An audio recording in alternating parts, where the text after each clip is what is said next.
بسم الله الرحمن الرحيم. الحمد لله رب العالمين،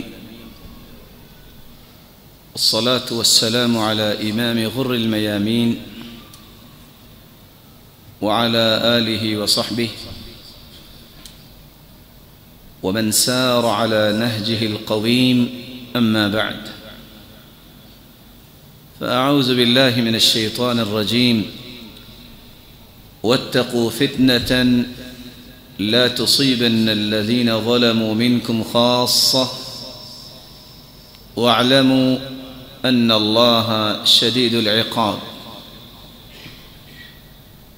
میرے انتہائی محترم قابل قدر لائق التکریم سامعین مکرم، اللہ رب العزت ہم سب کے خالق و مالک ہیں۔ مالک الملک نے انسان کو پیدا کیا اور یہ موت و حیات کا ایک سلسلہ قائم کیا، جس کا مقصد خود اللہ رب العزت بیان کرتے ہیں: الذي خلق الموت والحياة ليبلوكم أيكم أحسن عملا۔ اللہ تعالیٰ یہ جاننا چاہتے ہیں کہ کون اچھا عمل کرتا ہے، لیکن مومن کی زندگی خیر ہی خیر ہے۔ رسول اللہ صلی اللہ علیہ وسلم کا فرمان ہے: عجبا لأمر المؤمن ان امرہ کلہ خیر ان اصابت ضراء صبر فکان خیرا لہ وإن أصابته سراء شکر فكان خيرا له۔ مومن کی زندگی ہر حال میں خوبصورت زندگی ہے، اور اس اعتبار سے کہ اگر اس کو خوشی ملے تب بھی وہ شکر کرتا ہے جو اس کے لیے اچھا ہے، اور اگر اس پہ کوئی مصیبت آئے، کوئی دکھ پہنچے تو وہ صبر کرتا ہے، اور یہ بھی اس کے لیے بہتر ہے۔ رسول اللہ صلی اللہ علیہ وسلم نے صحابہ کرام کی تربیت فرمائی۔ تربیت کے مختلف پہلوؤں کو، زاویوں کو جس طرح رسول اللہ صلی اللہ علیہ وسلم نے وضاحت کے ساتھ سمجھایا، وہاں اس بات کی بھی توجہ دلائی کہ اگر زندگی کا سفر طے کرتے ہوئے فتنوں کا سامنا کرنا پڑے تو ان فتنوں سے کس طرح بچا جا سکتا ہے۔ آج کی ہماری اس مجلس میں ہماری گفتگو کا محور یہی 3 نکات ہوں گے: فتنہ کیا ہے، اور فتنے کی اقسام کون سی ہیں، اور فتنوں کا علاج کیا ہے۔ فتنے کا مطلب آزمائش، والفتنہ، اور فتنہ یہ ہے ما يبين به حال المرء من الخير والشر، ایسے حالات جس سے انسان کے اندر خیر اور شر کی پہچان ہوتی ہے۔ وهي معاملة تظهر الامور الباطنة، فتنہ جب ہو تب انسان کے باطن کی خبر لوگوں تک پہنچتی ہے۔ انسان آسودگی کی حالت میں تو بہت اچھا نظر آتا ہے، لیکن جب فتنہ ہو تو پھر اس کے حقائق کھلتے ہیں۔ لیکن رسول اللہ صلی اللہ علیہ وسلم نے انتہائی توازن کے ساتھ اور اعتدال کے ساتھ صحابہ کرام کو تربیت دی، اور عملاً تربیت دی۔ كان إذا أتاه أمر يسر به خر ساجدا لله۔ رسول اللہ صلی اللہ علیہ وسلم نے خوشی کا موقع اور غم کا موقع، ان دونوں مواقع پر عملی تربیت فرمائی۔ آج کتنے لوگ خوشی کا موقع ہوتا ہے تو حدود سے تجاوز کر جاتے ہیں۔ كان إذا أتاه أمر يسر به خر ساجدا لله۔ رسول اللہ صلی اللہ علیہ وسلم کو جب خوشی ملتی تو آپ اللہ کے سامنے سجدہ ریز ہو جاتے اور اپنی زبان اطہر سے بیان کرتے الحمدللہ الذی بنعمتہ تتم الصالحات، اے اللہ تیری ہی تعریف ہے جس کی توفیق سے یہ نیکی، یہ خوشی نصیب ہوئی۔ وَكَانَ إِذَا حَزَبَهُ أَمْرٌ صَلَّى، اور رسول اللہ صلی اللہ علیہ وسلم کو جب کوئی پریشانی ہوتی تو اس وقت بھی آپ اللہ کے سامنے سجدہ ریز ہو جاتے۔ معیار بتا دیا، بندہ مومن خوشی کی حالت میں بھی اللہ کی طرف رجوع کرے اور جب اسے دکھ پہنچے تو پھر بھی اللہ کی طرف رجوع کرے۔ رسول اللہ صلی اللہ علیہ وسلم کا فرمان ہے بادروا بالاعمال فتنا كقطع الليل المظلم، مسلمانوں عمل کر لو اس سے پہلے کہ فتنے آ جائیں، اور فتنے اس طرح آئیں گے کہ قطع اللیل المظلم، رات کی تاریکی جس طرح بڑھتی اور بڑھتی ہی جاتی ہے اس طرح فتنے بڑھتے ہی جائیں گے۔ بلکہ رسول اللہ صلی اللہ علیہ وسلم نے فرمایا ینسی تالیہا ماضیہا، ایک فتنہ آئے گا انسان کہے گا ہذہ مہلکتی، میں اس فتنے میں ہلاک ہو جاؤں گا، لیکن نیا فتنہ آئے گا انسان پچھلے فتنے کو بھول جائے گا۔ فتنوں کی قسمیں علماء نے بیان کی ہے۔ فتنۃ الصدر، سینے کا فتنہ، اس وقت امت اسلامیہ کو گھائل کرنے والا فتنہ فتنۃ الصدر، سینے کا فتنہ، وہ سینہ جس میں دل دھڑکتا ہے اللہ کے حکم سے، اسی سینے کے اندر باطل عقائد فتنہ ہے، اسی دل کے اندر بغض اور حسد اور عناد اور عصبیت اور تعصب فتنہ ہے۔ اور یہ ایک ایسا فتنہ ہے جس کا لقمہ ہر وہ انسان بن جاتا ہے جس کے اندر منہجی مضبوطی نہ ہو، سینہ بے کینہ۔ اللہ کو دل وہ پسند ہے جس کے اندر کینہ و بغض نہ ہو۔ ان اللہ لا ينظر الى صوركم واموالكم ولكن ينظر الى قلوبكم واعمالكم، اللہ تعالیٰ تمہاری شکلوں کو نہیں دیکھتے، اللہ رب العزت نے تو خود بنایا ہے، نہ تمہارے مال و دولت کو دیکھتے ہیں کہ کون ہے جس کے پاس مال زیادہ ہے، اللہ رب العزت کی مبارک نظریں پڑتی ہیں تو تمہارے دلوں پہ پڑتی ہیں، اور تمہارے اعمال کو اللہ تعالیٰ دیکھتے ہیں۔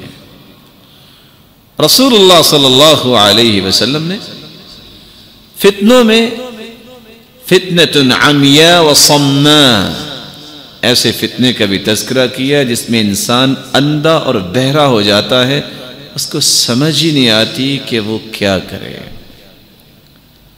فتنۃ المحیا والممات، موت و حیات کا فتنہ، زندگی کا فتنہ یہ ہے کہ انسان اپنی زندگی کے زاویوں کو شہوتوں اور خواہشات کے سپرد کر دے اور اللہ کی شریعت کی پرواہ نہ کرے۔ اور موت کا فتنہ یہ ہے انسان کا خاتمہ بالخیر نہ ہو بلکہ خاتمہ بالسوء ہو، اس کا آخری وقت برائی کی حالت میں آئے اور قبر کے عذاب میں پھنس جائے۔ فتنۃ الشبہات، فتنۃ الشہوات، شبہات کا فتنہ، جس کو اللہ کے دین پر یقین نہیں وہ بھٹکتا ہی رہتا ہے، جس کو کتاب و سنت کی بالادستی اور کتاب و سنت پر یقین نہیں وہ ہمیشہ بھٹکتا ہی رہتا ہے۔ اس لیے قرآن مجید نے اس کا علاج بیان کیا ہے، إِن يَتَّبِعُونَ إِلَّا الظَّنَّ وَمَا تَهْوَى الْأَنفُسُ، وہ اتباع کرتے ہیں گمان کی، خواہشات کی، اور قرآن مجید میں اللہ رب العزت فرماتے ہیں أرأيت من اتخذ إلهه هواه وأضله الله على علم. جس شخص نے اپنے نفس کو اپنا معبود بنا لیا، وہ من چاہی زندگی گزارنا چاہتا ہے، رب شاہی کو نہیں مانتا، اپنے نفس کا غلام، اپنی رائے کا مرید بن جاتا ہے. وہ دنیا جہان کا علم بھی سیکھ لے وہ پھر بھی گمراہ ہے. وَأَضَلَّهُ اللَّهُ عَلَى عِلْمٍ. اللہ تعالیٰ اس کو گمراہ کرتے ہیں اس کے خبث باطن کی وجہ سے. رسول اللہ صلی اللہ علیہ وسلم نے اس لیے فرمایا تھا سب سے زیادہ دنیا میں اگر لوگ کسی کی بات مانیں گے تو اپنے نفس کی مانیں گے. اور یہ ایک ایسا مرض ہے جب انسان اس مرض میں مبتلا ہو جاتا ہے اس کی واپسی بہت مشکل ہو جاتی ہے. جب تک توبہ نہیں کرتا اس وقت تک اس سے واپسی ممکن نہیں ہے. فلا يغرنكم الحياة الدنيا ولا يغرنكم بالله الغرور. شیطان تو بہکاتا ہے. یہ دنیا کی زندگانی کا نشہ یہ انسان کو جب چمٹ جاتا ہے تو انسان کو پھنساتا ہے. اس لیے فتنۃ الشہوات اور فتنۃ الشبہات، شبہ اس وقت تک دور نہیں ہوتا جب تک قرآن نہ پڑھا جائے. شبہ اس وقت تک دور نہیں ہوتا جب تک حدیث نہ پڑھی جائے. جو لوگ کتاب و سنت سے دور ہیں ان کی زندگی شبہات کے سپرد ہے. وہ کبھی بھی صراط مستقیم پر گامزن نہیں ہو سکتے. اور شہوت پہ کنٹرول اس وقت تک نہیں ہو سکتا جب تک انسان کے اندر صبر نہ آئے. وہ معاشرے کی مشکلات کے اوپر ٹالریٹ نہیں کرتے. انما يوفى الصابرون اجرهم بغير حساب.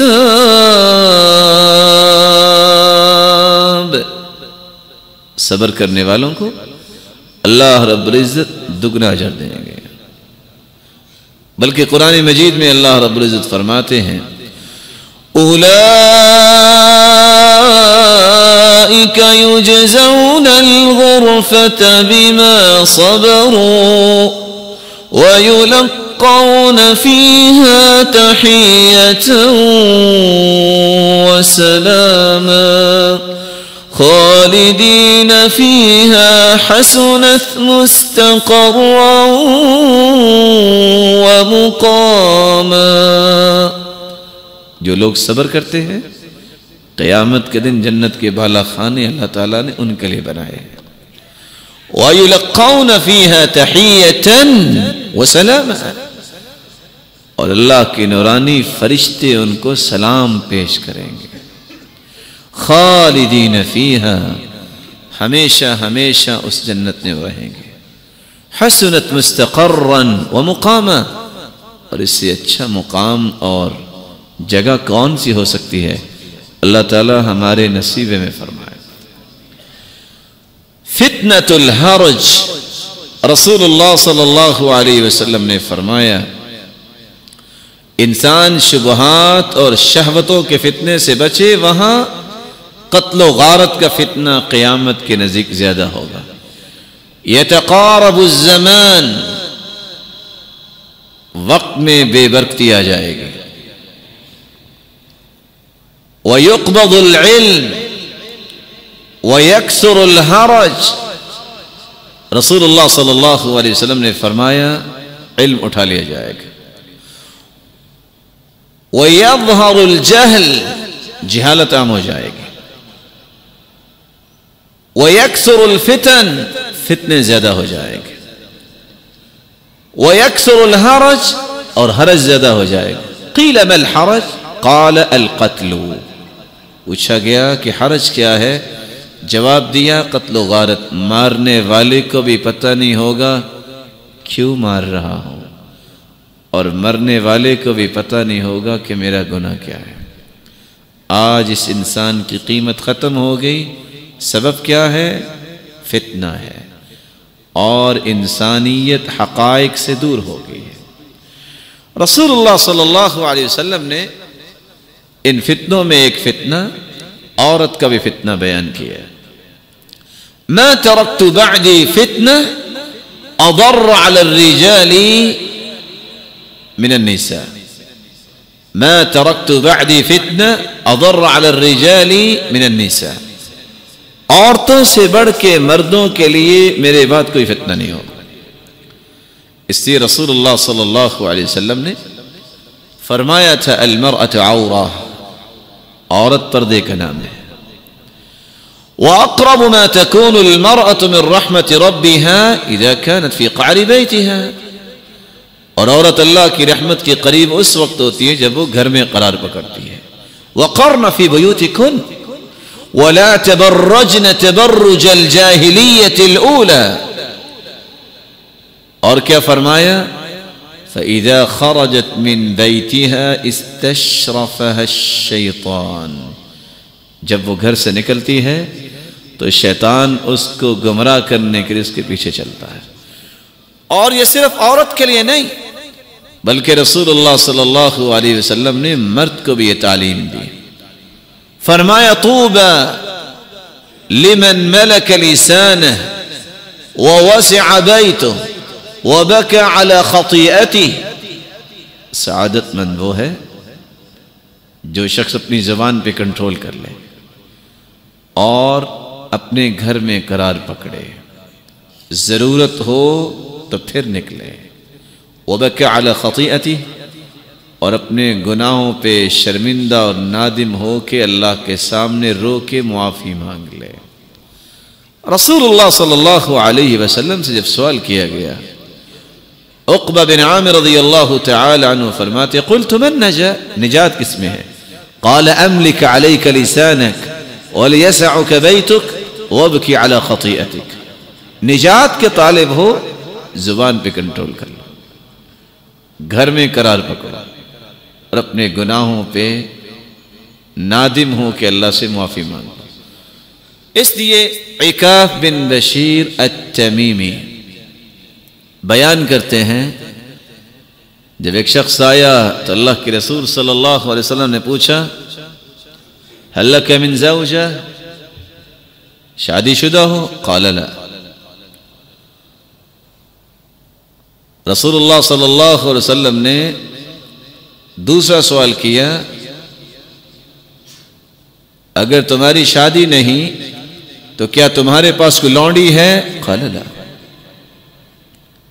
وأنت موسر بخير، مال و دولت بھی ہے؟ قال نعم۔ قال إذن أنت من إخوان الشياطين، پھر تو تم شیطان کے بھائی ہو۔ اب الشیطان تمرسون، تم شیطان بننے کی پریکٹس کر رہے ہو؟ زندگی گزرتی جا رہی ہے اور فتنوں کے حوالے اپنے آپ کو انسان کرے اور کہے میں دانش مند ہوں۔ رسول اللہ صلی اللہ علیہ وسلم فرماتے ہیں انی لا اصبر عنہن، اور فرمایا دنیا کے اندر مجھے پسندیدہ چیزیں ہیں الطیب وجعلت قرۃ عینی فی الصلاۃ والمرأة الصالحہ، نیک عورت، خوشبو اور نماز کو میری آنکھوں کی ٹھنڈک بنا دیا گیا۔ لو كنت في النصارى لكنت من رهبانهم، کس طرح ڈرایا، اگر تم عیسائیوں میں ہوتے تو تم پادری ہوتے۔ تمہیں پتہ نہیں شیطان سب سے زیادہ خیانت کے لیے تیار کرتا ہے تو ان لوگوں کو جو رسول اللہ صلی اللہ علیہ وسلم کی سنت نکاح کو پسند نہیں کرتے۔ النکاح سنتی فمن راغب عن سنتی فلیس منی، نکاح یہ میری سنت ہے اور جو میری سنت سے اعراض کرتا ہے اس کا تعلق میرے ساتھ نہیں۔ فتنة المال والاولاد، اولاد بھی فتنہ اور مال بھی فتنہ، کب؟ جب وہ انسان کو اللہ سے دور کر دے۔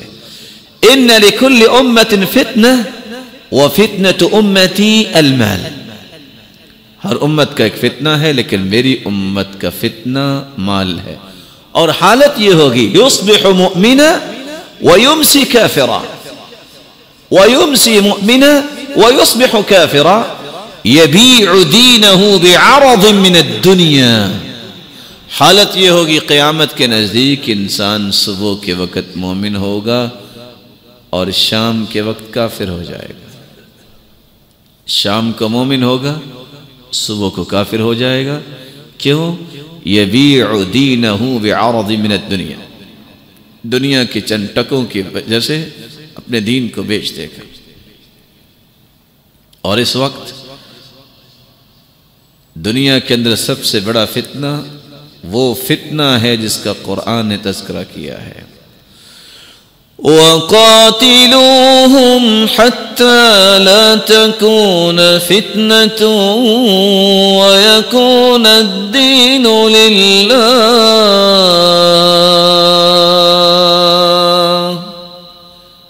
قتال کرو کافروں کے ساتھ، مشرکوں کے ساتھ، جب تک کہ فتنہ ختم ہو جائے اور خالص دین اللہ کے لیے ہو جائے.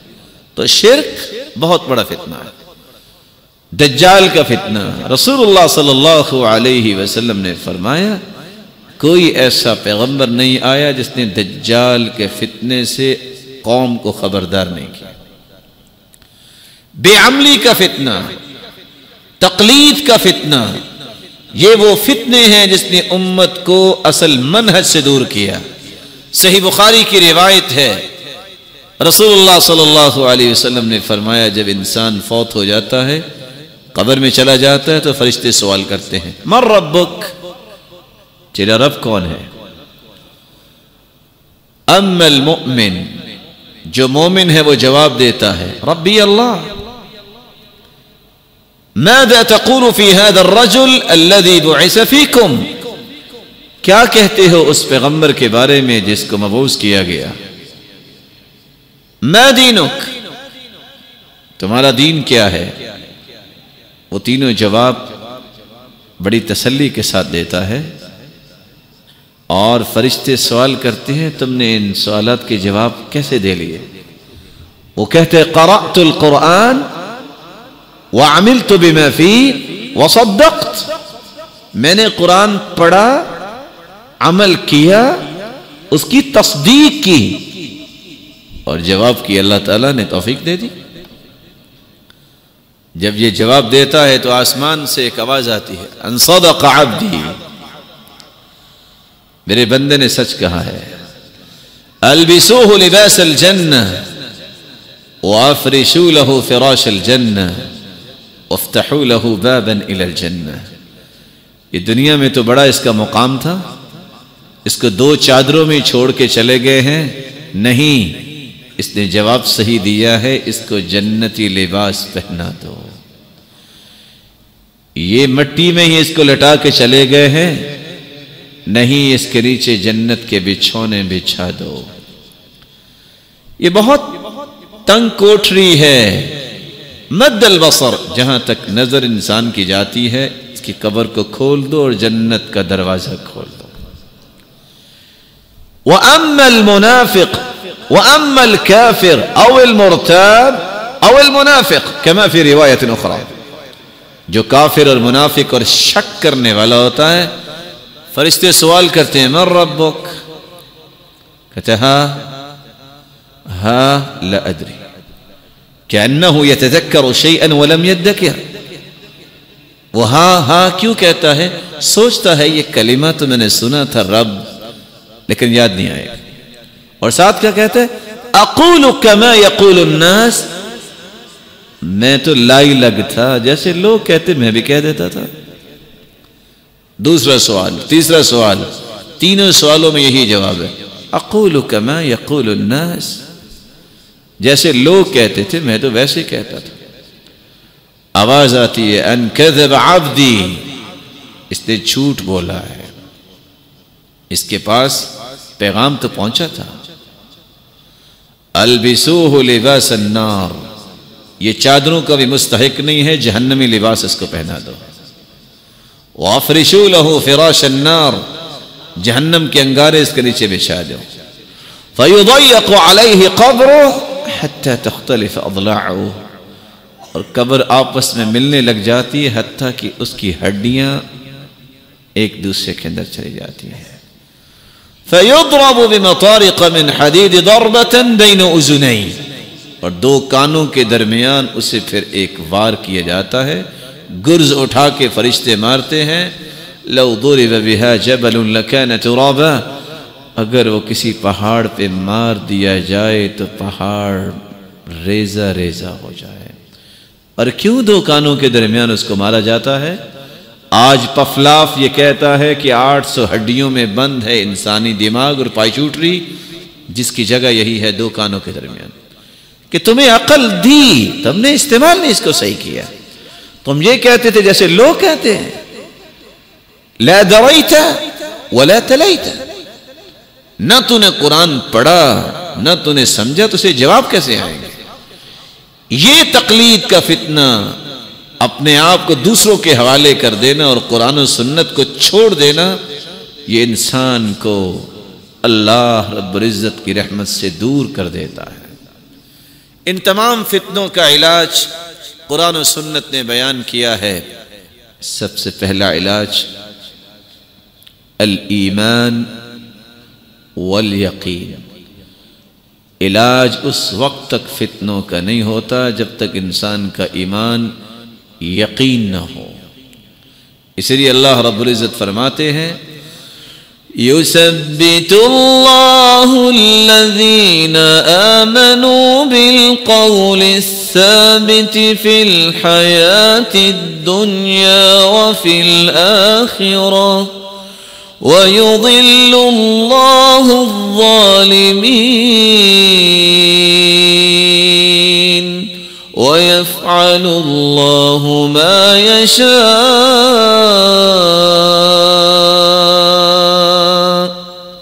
ثابت قدمی دنیا اور آخرت میں اللہ تعالیٰ نے ان کے لیے رکھی ہے جو اللہ تعالیٰ کے دین پر ایمان اور یقین کر لیتا ہے کہ جو اللہ تعالیٰ نے قرآن نازل کیا ہے یہی میرے لیے دستور حیات ہے. بلکہ قرآن مجید میں اللہ رب العزت فرماتے ہیں ان اللہ يدافع عن الذین آمنوا، لوگ لوگوں کا دفاع کرتے ہیں لیکن دفاع نہیں کر سکتے. دفاع وہ ہے جو اللہ کسی کا دفاع کرتا ہے. ابراہیم علیہ السلام ایمان تھا، اللہ پہ یقین تھا. آگ تیار کی گئی اور اتنی آگ، لکھنے والے لکھتے ہیں لو طار علیہا طائر وقع مشویا، اتنی آگ تیز تھی کہ اگر کوئی پرندہ اڑتا ہوا گزرے تو وہ بھی بنا ہوا نیچے گر جائے. اور ان لوگوں نے ابراہیم علیہ السلام کو خود نہیں آگ میں پھینکا، منجنیق میں ڈال کے پھینکا، اتنی سخت آگ. لیکن جب ہاتھ اور پاؤں باندھ کے پھینکا وہو یتقلب، اور وہ کروٹیں لے رہے ہیں اور دیکھ رہا ہے باپ بھی کروٹیں لے رہے ہیں اور جلایا ہی نہیں اس کو آگ نے، اور آگ ٹھنڈی ہوگی. کروٹیں کیوں لی؟ جن رسیوں سے بندھے ہوئے تھے اللہ نے وہ رسیاں ہی جلانے کا آرڈر صرف آگ کو دیا. لأن اللہ سلب خاصیت الحرق، اللہ نے جلانے کی صلاحیت کو سلب کر لیا. کروٹیں بدلی، جب وہ رسیاں کھل گئی تو باپ کہتا ہے نعم الرب ربک یا ابراہیم، ابراہیم تیرا رب تو بہت بڑا نکلا، تیری رسیوں کو ہی اس نے جلایا ہے اور تجھے کچھ ہوا ہی نہیں ہے. ایمان تھا، یقین تھا. اس یقین نے ابراہیم علیہ السلام کی کس طرح حفاظت کروائی، اللہ تعالیٰ نے کچھ ہونے نہیں دیا. اسماعیل علیہ السلام، چھری تو چلی لیکن چھری کیسے چل سکتی ہے جب تک اللہ کا حکم نہ ہو. اللہ تعالیٰ نے سلب خاصیت القطع، کاٹنے کی صلاحیت ہی چھری سے چھین لی. مخلوق کس طرح وہ کاٹ سکتی تھی؟ اور اللہ تعالیٰ نے ایک جانور کا بندوبست کیا جو رہتی زندگی تک سنت بن گئی، قربانی کی۔ ایمان اور یقین۔ دوسرا علاج تقوی اللہ۔ جب تک انسان کے اندر تقوی نہ ہو، اللہ کا خوف نہ ہو، فتنوں کا مقابلہ نہیں ہو سکتا۔ یہ خشیت الہی انسان کو مضبوط کرتی ہے، یہی اصل طاقت ہے۔ اور خوف بھی ہو تو ابو بکر صدیق رضی اللہ تعالی عنہ جیسا درخت کے سامنے کھڑے ہیں اور رو رہے ہیں اور کہہ رہے ہیں یا لیتنی کنت شجرۃ تعضد ثم تؤکل، کاش میں ایک درخت ہوتا، مجھے کاٹ کے جانوروں کے سامنے ڈال دیا جاتا اور میرا کل کو حساب نہ ہوتا۔ کون ہے افضل الامت بعد نبیہا؟ اس امت میں سب سے افضل رسول اللہ صلی اللہ علیہ وسلم کے بعد، اور جس کے لیے جنت کے 8 دروازے کھول دیے جائیں گے۔ عمر رضی اللہ تعالی عنہ رو رہے ہیں، 22 لاکھ مربع میل کے فاتح۔ اخذ تبنا فقال یا لیتنی کنت تبنا، دھاگے کو اٹھاتے ہیں اور کہتے ہیں کاش میں دھاگا ہوتا، میرا کل قیامت کے دن حساب نہ ہوتا۔ یا لیتنی لم تلدنی امی، کاش میری ماں نے مجھے جنا نہ ہوتا۔ اور عائشہ رضی اللہ تعالی عنہا، جس کو جبریل سلام کہتے، عائشہ رضی اللہ تعالی عنہا جس نے رو رو کے اپنا دوپٹہ، اس کے آنسوؤں سے تر ہے۔ پوچھنے والے نے پوچھا کیا ہوا، اور ہاتھ میں درخت کا ایک پتا ہے اور کہتی ہیں یا لیتنی کنت ورقۃ من هذه الشجرہ، کاش میں بھی اس پتے کی طرح ہوتی، کوئی جانور کھا لیتا اور قیامت کے دن مجھے حساب نہ دینا پڑتا۔ خوف ایسا۔ بکریوں کے چرواہے سے عبداللہ ابن مسعود رضی اللہ تعالی عنہ نے کہا ایک جانور مجھے دے دو اور اس کی قیمت لے لو۔ کہا نہیں، میرے مالک نے منع کیا ہے۔ کہا مالک کون سا دیکھ رہا ہے؟ تم کہنا بھیڑیا کھا گیا ہے۔ کہا میرا مالک تو نہیں دیکھ رہا، لیکن میرے مالک کا مالک تو دیکھ رہا ہے۔ مراقبت اللہ، اللہ کی مراقبت جب انسان کو نصیب ہو جاتی ہے، اللہ کا خوف، تو پھر اللہ رب العزت فتنوں سے نکلنے کے راستے بنا دیتے ہیں۔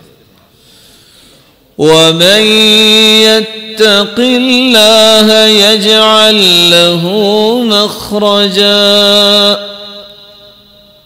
وَمَن يَتَّقِ اللَّهَ يَجْعَل لَّهُ مِنْ أَمْرِهِ يُسْرًا۔ جب تقوی انسان کو نصیب ہو جاتا ہے تو اللہ نکلنے کے راستے بنا دیتے ہیں، اللہ تعالیٰ مشکلات کو آسانیوں میں بدل دیتے ہیں۔ اس لیے علی رضی اللہ تعالی عنہ فرمایا کرتے تھے تقوی حقیقت میں ہے کیا؟ تقوی 4 ستونوں پہ اس کی عمارت کھڑی ہوتی ہے کہ انسان الخوف من الجلیل، خوف کھائے تو اللہ سے، والعمل بالتنزیل، عمل کرے تو قرآن و سنت کے مطابق، والقناعت بالقلیل، جو بھی اللہ نے دیا ہے اس پہ قناعت کر لے، والتزود لیوم الرحیل، اور آخرت کی تیاری میں لگ جائے۔ فتنوں کا علاج جب تک تقوی انسان کے اندر نہیں، ان فتنوں کا سامنا نہیں کر سکتا۔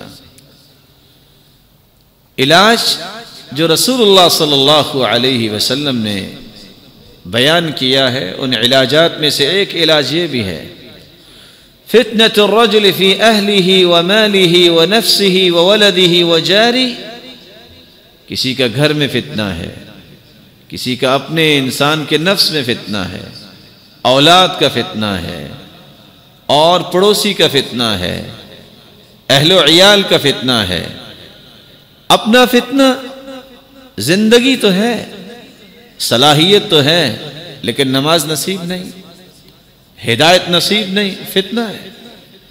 اولاد کا فتنہ، اولاد نہیں تب بھی فتنہ، اگر ہے اور نیک نہیں تو یہ اس سے بڑا فتنہ۔ انسان شادی شدہ نہیں تب بھی فتنہ، اور اگر نکاح کر لیا اور بیوی نمازی نہیں پڑھتی تب بھی فتنہ۔ مال نہیں ہے تو فقر کا فتنہ، مال ہے اور حرام کا ہے تو اس سے بڑا فتنہ۔ پڑوسی ہے نہیں تو خوف کا فتنہ، اگر ہے تو وہ ہر وقت موسیقی سننے والا ہے اور اللہ کی نافرمانی کرنے والا ہے، اور یہ نیک انسان ہے، فتنہ ہے۔ ان فتنوں کو دور کیسے کر سکتا ہے انسان؟ یکفرہ الصیام والصلاة والصدقہ والامر بالمعروف والنہی عن المنکر۔ نماز کی پابندی، روزے رکھنا، صدقات اللہ کی راہ میں پیش کرنا، نیکی کا حکم کرنا اور برائی سے منع کرنا۔ چوتھا علاج، انسان جب اللہ کے سامنے توبہ کرتا ہے تو اس کے اندر طاقت آ جاتی ہے، استغفار کرتا ہے تو اللہ تعالیٰ اس کو فتنوں سے نجات دے دیتے ہیں۔ وَيَا قَوْمِ اسْتَغْفِرُوا رَبَّكُمْ ثُمَّ تُوبُوا إِلَيْهِ يُرْسِلِ السَّمَاءَ عَلَيْكُمْ مِدْرَارًا وَيَزِدْكُمْ قُوَّةً إِلَى قُوَّتِكُمْ وَلَا تَتَوَلَّوْا مُجْرِمِينَ۔ استغفار تم کر لو، اللہ تعالیٰ اپنی رحمت کا بھی نزول فرمائیں گے اور تمہاری ہر کمزوری کو قوت میں تبدیل فرما دیں گے۔ قوتاً الی قوتکم، اللہ تعالیٰ قوتوں میں اضافہ فرما دیں گے۔ جب تک انسان اللہ کے سامنے اپنے گناہوں کی توبہ نہیں کرتا یہ کمزوری رہتا ہے۔ اس لیے رسول اللہ صلی اللہ علیہ وسلم نے فرمایا تھا، من اکثر الاستغفار جعل اللہ له من كل هم فرجا ومن كل ضيق مخرجا ورزقه من حيث لا يحتسب۔ جو کثرت سے استغفار کرتا ہے اللہ تعالیٰ اس کی تنگی کو آسانی بنا دیتے ہیں، مصیبت کو خوشی بنا دیتے ہیں، اور وہاں سے رزق عطا کرتے ہیں جہاں سے اس کو گمان بھی نہیں ہوتا۔ اور نوح علیہ السلام کی بات کی حکایت کرتے ہوئے قرآن مجید بیان کرتا ہے، فَقُلْتُ اسْتَغْفِرُوا رَبَّكُمْ إِنَّهُ كَانَ غَفَّارًا يُرْسِلِ السَّمَاءَ عَلَيْكُمْ مِدْرَارًا وَيُمْدِدْكُمْ بِأَمْوَالٍ وَبَنِينَ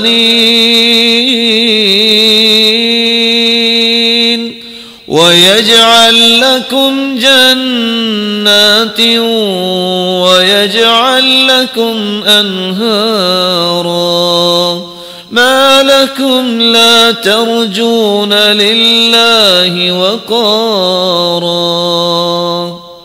استغفار تم کرو گے اللہ تعالیٰ تمہارے گناہوں کو بھی معاف کر دیں گے اور تمہارے لیے موسلا دھار بارشوں کا بندوبست فرمائیں گے، مال میں فراوانی، اولاد دیں گے اور باغات کے مالک بنا دیں گے تمہیں، اور اللہ تعالیٰ تمہارے لیے نہروں کا بندوبست فرمائیں گے۔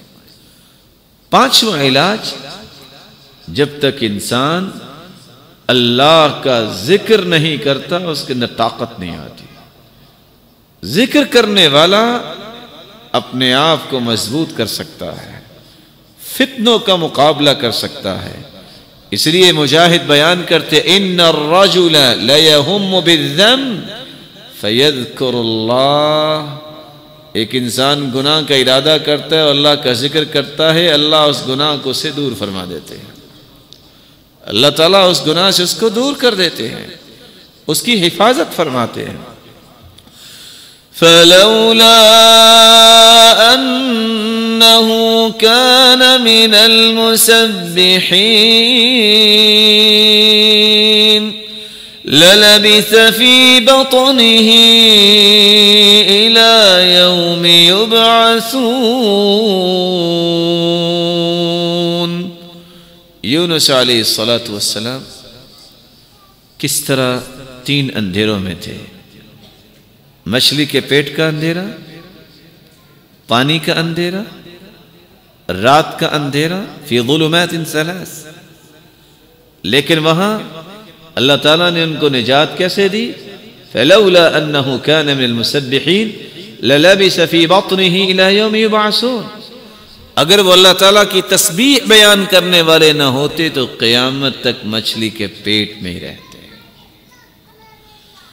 فتنوں کا علاج جہاں میرے معزز اور محترم بھائیوں تقوی ہے، اللہ کا ذکر ہے، توبہ ہے، نیکی کا حکم کرنا اور برائی سے منع کرنا ہے، ایمان و یقین ہے، وہاں دعا، اس سے بھی انسان فتنوں سے بچ سکتا ہے۔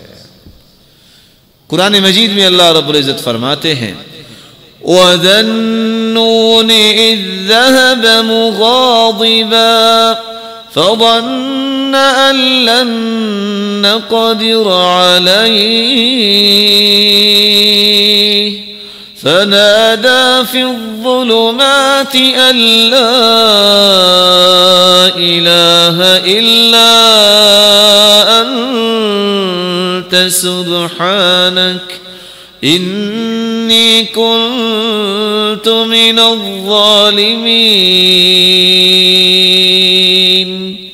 یونس علیہ السلام جب اللہ کی اجازت کے بغیر چلے گئے اور فتنے میں پھنس گئے، انہوں نے دعا کی لا الہ الا انت سبحانک انی کنت من الظالمین۔ اتنا یہ مبارک کلمہ ہے، لم يدع بها رجل قط الا استجاب اللہ لذلك۔ اللہ رب العزت سے جو بھی یہ دعا کرتا ہے لا الہ الا انت سبحانک انی کنت من الظالمین، اللہ تعالیٰ اس کو محروم نہیں کرتے اور اس کو عطاؤں سے نواز دیتے ہیں۔ دعا انسان کے لیے بہت بڑا اسلحہ ہے۔ الدعاء بین الاذان والاقامت لا ترد، اذان اور اقامت کے درمیانی وقفہ بہت مبارک وقت ہے، جو بھی دعا کی جائے وہ رد نہیں ہوتی۔ دعا جب انسان سحری کے وقت اگر اسے نصیب ہو جائے، ينزل ربنا تبارك وتعالى كل ليلة إلى السماء الدنيا حين يبقى ثلث الليل الآخر، اللہ رب العزت آسمان دنیا پہ نزول فرماتے ہیں جیسا کہ اس کی شان کو لائق ہے، جب رات کا تہائی حصہ باقی رہ جاتا ہے۔ اور اللہ رب العزت فرماتے ہیں من يدعوني فاستجیب له، کون ہے جو دعا کرنے والا ہے میں اس کی دعا کو قبول کرتا ہوں۔ من يسألني فأعطيه، کون ہے جو مجھ سے مانگتا ہے میں اسے عطا کر دوں۔ من يستغفرني فأغفر له، کون ہے جو گناہوں کی بخشش طلب کرتا ہے میں اسے معاف کر دوں۔ ان ربکم حی کریم یستحیی من عبده اذا رفع یدیہ الیہ ان یردہما صفرا خائبتین، گناہ انسان کرتا ہے جس کی وجہ سے آزمائشیں آتی ہیں، لیکن جب ہاتھ اٹھا لیتا ہے انسان اللہ کے سامنے تو اللہ رب العزت کے پیارے پیغمبر فرماتے ہیں اللہ کو حیا آتی ہے، میرے بندے نے ہاتھ اٹھا لیے ہیں اب میں خالی واپس لوٹا دوں؟ نہیں، اللہ تعالیٰ عطائیں فرماتے ہیں۔ صبر یہ بھی فتنے کا علاج ہے۔ کس طرح یوسف علیہ السلام نے صبر کیا، کس طرح اللہ پہ توکل اور بھروسہ اور اعتماد کیا، اس صبر کا نتیجہ کیا نکلا؟ کس طرح بھائیوں کے تھپیڑے کھاتے ہوئے کنویں میں پھینک دیے گئے اور اللہ رب العزت نے کنویں سے نکال کے مصر کے تخت پہ بٹھا دیا۔ اور اللہ تعالیٰ کا یہ وعدہ ہے جو صبر کرتا ہے میں اس کی مدد ضرور کرتا ہوں۔ وَلَأَنصُرَنَّكَ وَلَوْ بَعْدَ حِينٍ، جو صبر کرتا ہے اللہ کی مدد اترتی ہے۔ وَجَعَلْنَاهُمْ أَئِمَّةً يَهْدُونَ بِأَمْرِنَا لَمَّا صَبَرُوا وَكَانُوا بِآيَاتِنَا يُوقِنُونَ۔ کائنات کے اندر مضبوطی کے دو ہی طریقے ہیں، ایک یقین اللہ تعالیٰ کی ذات پہ ہو جائے، اور دوسرا صبر انسان کے اندر آ جائے تو انسان کے اندر قوت پیدا ہوتی ہے، انسان فتنوں سے بچ سکتا ہے اور فتنوں کا مقابلہ کر سکتا ہے۔ رسول اللہ صلی اللہ علیہ وسلم نے کس طرح صبر اور استقلال کا مظاہرہ کیا، لوگوں نے دیوانہ بھی کہا، لوگوں نے نہ جانے کیا کچھ کہا، یہاں تک کہ ایسے بھی بدبخت لوگ تھے، منہم من سبح ومنہم من حثى علیہ التراب ومنہم من تفل فی وجہہ، کیسے بدبخت، کسی نے مٹی اٹھا کے پھینکی، کسی نے گالی دی، اور کسی نے توہین کرنے کے لیے آپ کی طرف منہ کر کے تھوکنا بھی پسند کیا۔ اللہ تعالیٰ نے ان کو نیست و نابود تو کر دیا، لیکن رسول اللہ صلی اللہ علیہ وسلم نے اپنے مشن کو نہیں چھوڑا۔ آپ کے سر مبارک سے خون، آپ کے ہونٹوں سے خون، آپ کے کندھے سے خون، جحشت رکبتہ، آپ کے گھٹنے سے خون، لیکن رسول اللہ صلی اللہ علیہ وسلم کی زبان اقدس نے کیا بولا؟ رب اغفر لقومی فإنهم لا يعلمون، اے اللہ میری قوم جانتی نہیں، اے اللہ معاف کر دے۔ فرشتے کو اللہ تعالیٰ نے بھیجا، ان شئت ان اطبق بین الاخشبین، ان اطبق، میں اس قوم کو جو آپ کو تنگ کر رہی ہے، اللہ نے حکم دیا ہے کہ دو پہاڑوں کے درمیان ان کو پیس کے رکھ دوں۔ قال لا، میں اس بات کو پسند نہیں کرتا۔ ارجو ان یخرج اللہ من اصلابہم من یعبدو، میں تو اس مشن پہ کام کر رہا ہوں کہ یہ نہیں مانتے، ان کی پشتوں سے نکلنے والی اولاد تو کم از کم اللہ کو ماننے والی بن جائے۔ صبر انسان کو کندن بناتا ہے اور بے صبری انسان کو زنگ آلود کر دیتی ہے۔ اللہ رب العزت ہمارے اندر بھی تحمل اور بردباری پیدا فرمائے، اور یاد رکھنا دنیا کے اندر قیادت اور لیڈرشپ اس انسان کو نصیب ہوتی ہے جس کے اندر برداشت کا مادہ ہو۔ جانتے ہیں احنف ابن قیس کو؟ جب عرب کے لوگ اس کو اپنا سردار بنانے لگے تو کسی نے کہا آج اس کو دیکھو تو صحیح، اس کے اندر حلم اور بردباری کتنی ہے۔ بھری مجلس میں کہنے والا کہتا ہے میں آپ کی والدہ سے نکاح کرنا چاہتا ہوں، ہو سکتا ہے کہ یہ سوال کوئی سنے ہم میں سے۔ کہا بیٹا اس طرح کے سوالات مجالس میں نہیں کرتے، گھر تشریف لائیے۔ کہا نہیں ابھی جواب دو۔ کہا بیٹا میرا مشورہ ہے کہ تم میری والدہ سے شادی نہ کرو، وہ بوڑھی عورت ہے اور آپ کی خدمت نہیں کر سکے گی، اور آپ جوان ہو، آپ کو خدمت کی ضرورت ہے۔ کہا نہیں ابھی اس کا جواب دو۔ کہا اچھا، السیب تعرب عن نفسها، وہ بوڑھی عورت ہے اور میرا باپ دنیا سے جا چکا ہے، اس کا مشورہ لینا ضروری ہے، تو میں پوچھوں گا، اگر وہ مان گئی تو ٹھیک ہے، وگرنہ میری معذت کو قبول کرنا۔ لوگوں نے کہا یہ حق رکھتا ہے کہ اس کو سردار بنایا جائے۔ کون ہے جو سوال سنے گا؟ لونڈی اس وقت آگ کے انگارے لے کے آ رہی ہے، اس وقت یہ انداز تھا آگ تپانے کا۔ 9 مولود بچہ اچانک اس کے ہاتھ سے گرا اور آن دا سپاٹ فوت ہو گیا، اور وہ گھبرا گئی۔ کہا ادھر آؤ، انت حر لوجہ اللہ، جاؤ آج کے بعد تم آزاد ہو۔ کہا یہ کیا؟ کہا غصہ آیا تو غصہ دور کیا اس کو آزاد کر کے۔ کہا یہ حق رکھتا ہے کہ سردار بنایا جائے۔ عائشہ اور ترماح 2 شاعر ہیں۔ عائشہ کہتا ہے تم بھی شاعر، میں بھی شاعر، تم بھی بڑے فصیح و بلیغ ہو، میں بھی بہت فصیح و بلیغ ہوں، لیکن لوگ تمہیں ہاتھوں پہ اٹھاتے ہیں اور میری کوئی بات نہیں سنتا، وجہ کیا ہے؟ کہا ادھر آؤ۔ اس کی انگلی پکڑی اور اپنے منہ میں ڈال لی، اس کو چبایا اور اس نے چیخیں چھوڑ دی، پھر اس کی انگلی نکالی، اپنی انگلی اس کے منہ میں ڈال دی، اس نے خوب چبایا، خاموشی سے بیٹھا رہا۔ جب اس نے چھوڑا کہا تیرا میرا یہ فرق ہے، تم برداشت کرنا نہیں جانتے. کام کرنا ہے تو برداشت کرنا پڑے گا. جب تک انسان کے اندر یہ صلاحیت پیدا نہیں ہوتی وہ قوم کو لیڈ نہیں کر سکتا, وہ قوم کے سامنے کوئی مشر راہ نہیں بن سکتا. اس لیے معاویہ رضی اللہ تعالی عنہ کہا کرتے تھے لا حلیم الا ذو عثرہ ولا حکیم الا ذو تجربہ. حکمت و دانائی اس وقت تک انسان کی زبان پہ نہیں آتی جب تک تجربات نہ ہو, اور جب تک وہ معاشرے کے اندر تھپیڑے نہیں کھاتا اس کے اندر حلم و بردباری نہیں آتی. اس لیے اللہ سے ہر وقت دعا کرنی چاہیے اللہ رب العزت ہمیں یہ قوت اور طاقت نصیب فرمائے کہ ہم حلم و بردباری اپنے اندر پیدا فرمائے.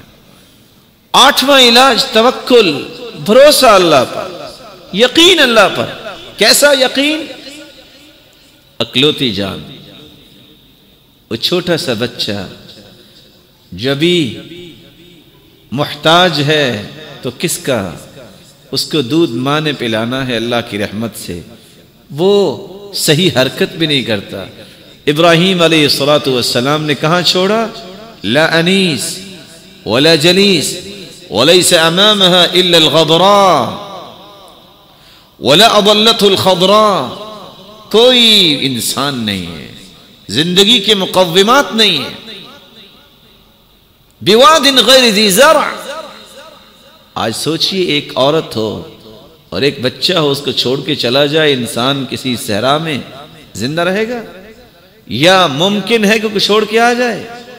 جب جانے لگے ابراہیم علیہ السلام, ماذا قالت الواثقة باللہ, کس طرح ہاجر علیہ السلام نے سوال کیا اللہ امرک ان تترکنا ہاہنا, کیا اللہ کا حکم ہے کہ آپ ہمیں یہاں چھوڑ کے جا رہے ہیں؟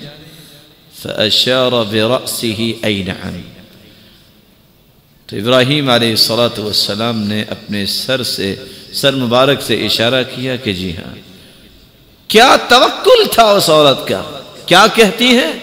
اذن لا یضیعنا, اگر اللہ کا حکم ہے تو پھر اللہ ہمیں ضائع نہیں کرے گا. چند قدم ادھر چلیں صفا کی طرف, مروہ کی طرف, اللہ کو وہ قدم اتنے اچھے لگے, رہتی زندگی تک طے کر دیا کہ مرد بھی جب تک صفا مروہ پہ نہیں جائے گا اس کا عمرہ مکمل ہی نہیں ہوگا. توکل یہ انسان کو فتنوں سے بچاتا ہے. اللہ پہ بھروسہ, اللہ پہ اعتماد, ہوگا وہ جو میرا رب چاہے گا. رسول اللہ صلی اللہ علیہ وسلم نے اس لیے عبداللہ بن عباس رضی اللہ تعالی عنہ سے کہا تھا یا غلام انی اعلمک کلمات احفظ اللہ یحفظک, میں چند کلمات تمہیں سکھانا چاہتا ہوں تو میں ان کی حفاظت کر لینا, اللہ تیری حفاظت کریں گے. لو ان الامہ اجتمعت على ان ينفعوك بشيء لم ينفعوك الا قد كتبه الله لك. پوری کائنات تجھے نفع دینا چاہے نفع نہیں دے سکتی جب تک تیرا رب نہیں چاہے گا. ولو انهم اجتمعوا على ان يضروك بشيء لم يضروك بشيء الا قد كتبه الله عليك. پوری کائنات اگر تمہیں نقصان دینے کے لیے جمع ہو جائے تو تجھے نقصان نہیں دے سکتی جب تک تیرا رب نہیں چاہے گا. رسول اللہ صلی اللہ علیہ وسلم نے فتنوں کا 9واں علاج بیان کیا ہے الوقایۃ من الفتن. فتنوں سے انسان کو بچنا بھی چاہیے. التعوذ من الفتن. رسول اللہ صلی اللہ علیہ وسلم نے مختلف دعائیں سکھائیں.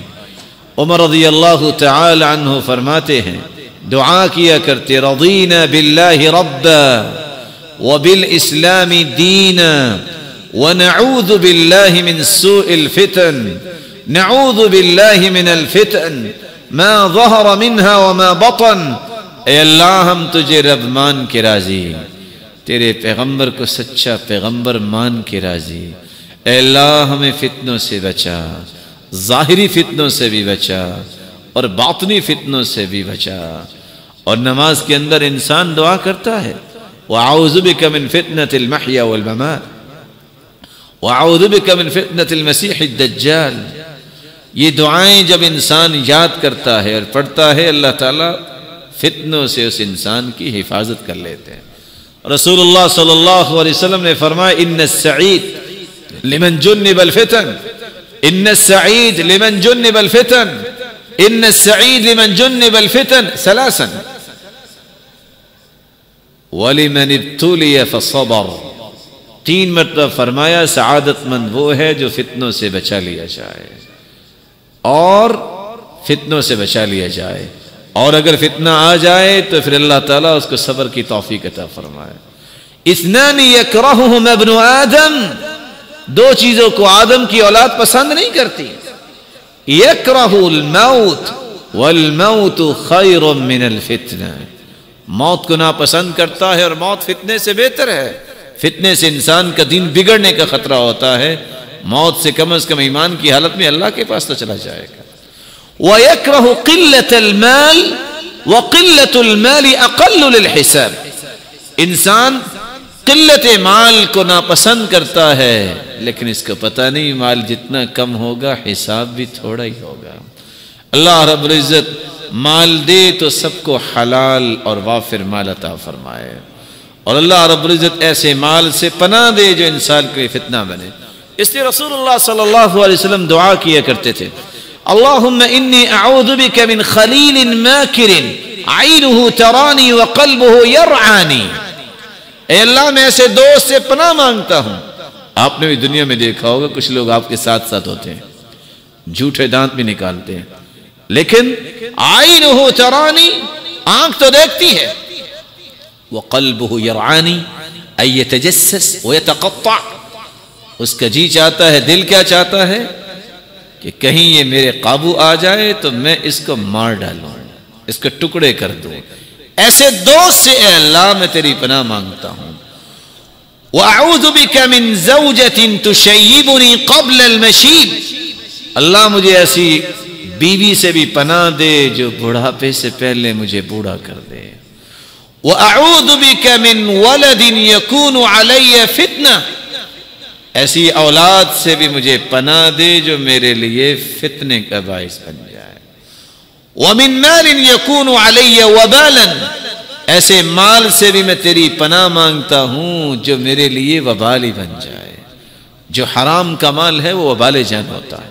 نعم المال الصالح للرجل الصالح ولا بأس بالغنى لمن اتقى الله عز وجل، مال وہی ہے جو کسی نیک انسان کے پاس ہو، جتنا بھی ہو نعمت ہے۔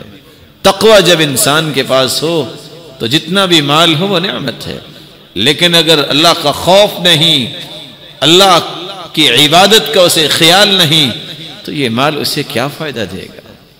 قیامت کے دن یہ مال اس کے کام نہیں آئے گا۔ یوم لا ينفع مال ولا بنون إلا من أتى الله بقلب سليم، نہ قیامت کو اولاد کام آئے گی نہ مال کام آئے گا۔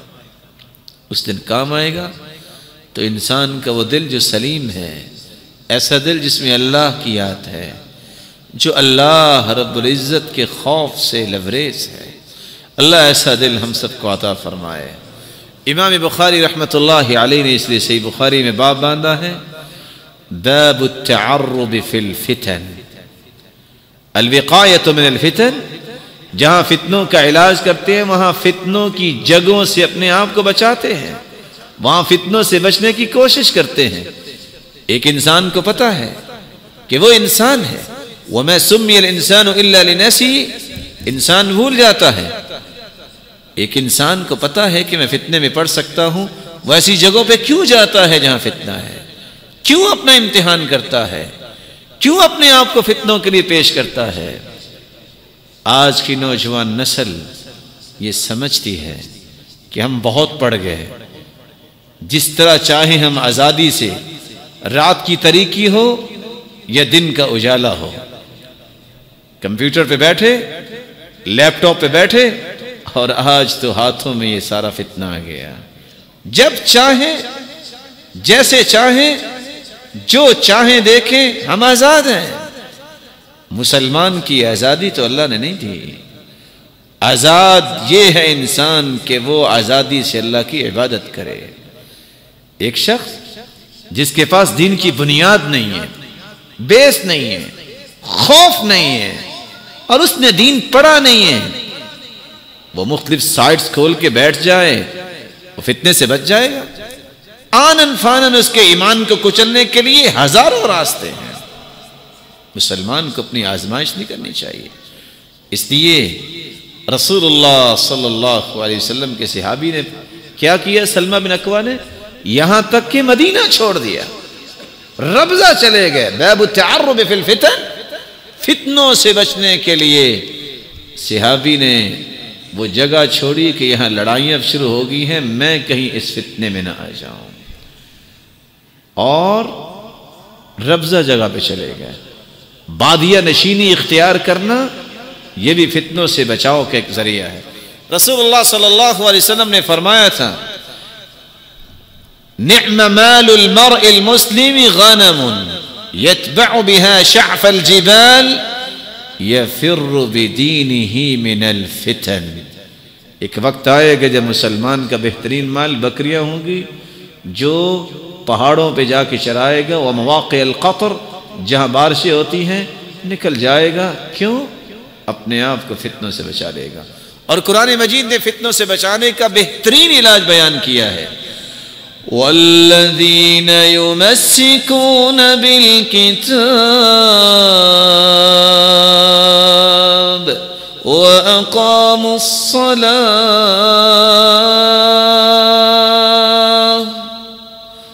وَآتَوُا الزَّكَاةَ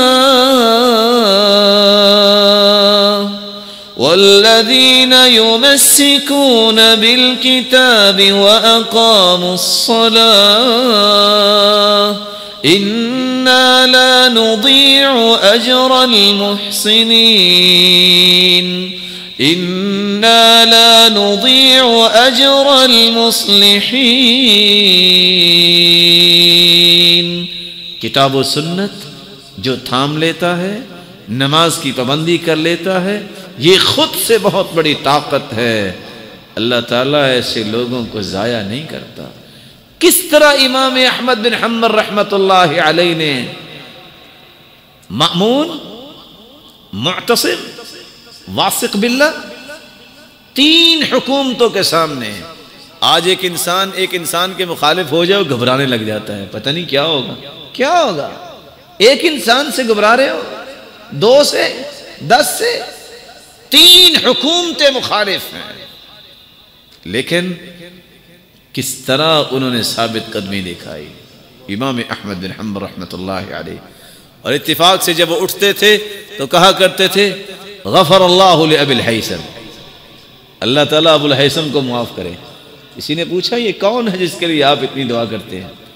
کہا جب میں آخری مرتبہ جا رہا تھا، جب کوڑے کھا کھا کے میرے ہاتھ حرکت نہیں کرتے تھے، میں جب جا رہا تھا تو ایک مشہور زمانہ چور مجھے ملا، ابو الحیثم، کہتے سنو میں چوری کرتا ہوں، بڑی مار کھائی ہے لیکن میں آج تک چوری نہیں مانا، آپ اللہ کے دین کے لیے ہیں، کہیں مان نہ جانا۔ اس چور کی اس بات نے مجھے مضبوطی دی جس کے لیے وہ دعا کیا کرتے تھے۔ لیکن اللہ رب العزت نے ان کے اندر یہ طاقت کیسے پیدا کی؟ الذین یمسکون بالکتاب، کتاب و سنت کا منہج جس کے ہاتھ میں ہوتا ہے وہ انسان کبھی پریشان نہیں ہوتا، اللہ تعالیٰ اس کی حفاظت فرماتے ہیں۔ اس لیے دستور حیات ہو تو کتاب و سنت۔ ترکت فیکم امرین لن تضلوا ما تمسکتم بہما کتاب اللہ و سنت رسولہ، لوگوں میں تمہارے اندر 2 چیزیں چھوڑ کے جا رہا ہوں، ایک اللہ کی کتاب اور ایک اس کے رسول کی سنت۔ جب تک ان 2 چیزوں کو تھامے رکھو گے کبھی گمراہ نہیں ہوگے، اور اگر تم نے ان دونوں میں سے کسی ایک کو چھوڑ دیا تو پھر گمراہی سے بچ بھی نہیں سکتے۔ اللہ رب العزت ہمیں محفوظ فرمائے۔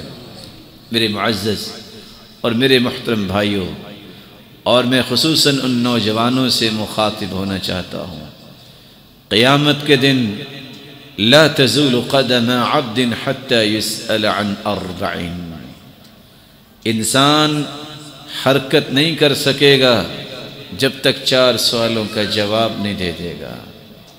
عن علمه ما عمل به، عن علمه ما عمل به. اے بندے بتاؤ جو کچھ تو نے سیکھا، سنا، پڑھا، اس کے مطابق عمل کتنا کیا. وعن شبابه فيما أبلى، اے نوجوان تجھے جوانی کی نعمت سے نوازا گیا تھا، تو نے یہ جوانی خرچ کہاں کی. وعن ماله من أين اكتسب، مال تیرے پاس آیا تو کہاں سے آیا تھا. وفيما أنفقه، بتاؤ یہ مال جب مل گیا تجھے تو تو نے خرچ کہاں کیا.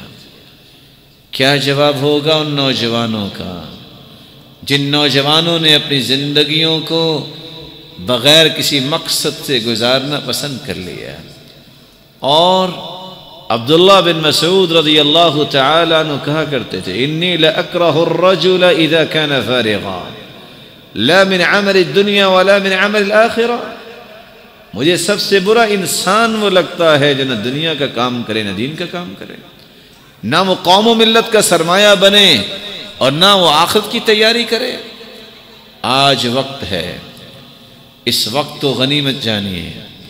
اپنے وقت کو بہترین بنانے کے لیے اپنے وقت کو ایک ترتیب سے چلائیے. صحابہ کرام کس طرح وقت کا استعمال کرتے تھے.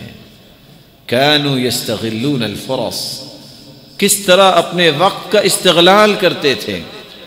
حیرانگی کی بات ہے ابو الدرداء اور عبداللہ ابن مسعود رضی اللہ تعالیٰ عنہ کیا فرماتے ہیں ما ندمت على شيء ندمی على يوم، مجھے آج تک کسی چیز پہ ندامت نہیں ہوئی سوائے اس دن کے غربت شمسه نقص من اجلی ولم يزدد فيه عملی. ایسا دن جو پورا ہو گیا لیکن میری زندگی سے تو کم وہ دن ہو گیا لیکن میں نے اس میں کوئی نیکی نہیں کی، اس پہ مجھے افسوس ہوگا.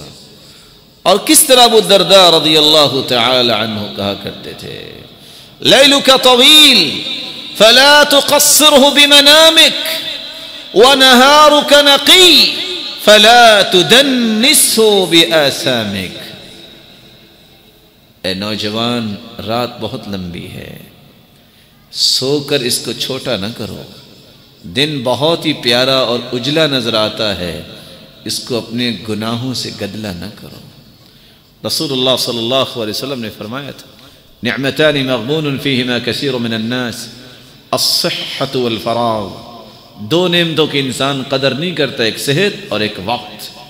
والنعمة اذا فقدت عرفت، نعمت کا احساس اس وقت ہوتا ہے جب انسان کے ہاتھ سے چھن جاتی ہے. ولدتك أمك يا ابن آدم باكيا والناس حولك يضحكون سرورا فاحرص على عمل تكون بفعله في يوم موتك ضاحكا مسرورا. اے انسان، جب تم پیدا ہوئے تو تم رو رہے تھے. اللہ کا یہ قانون ہے. اور آپ کے ارد گرد جتنے تھے وہ مسکرا رہے تھے کہ اللہ نے بیٹا دیا ہے.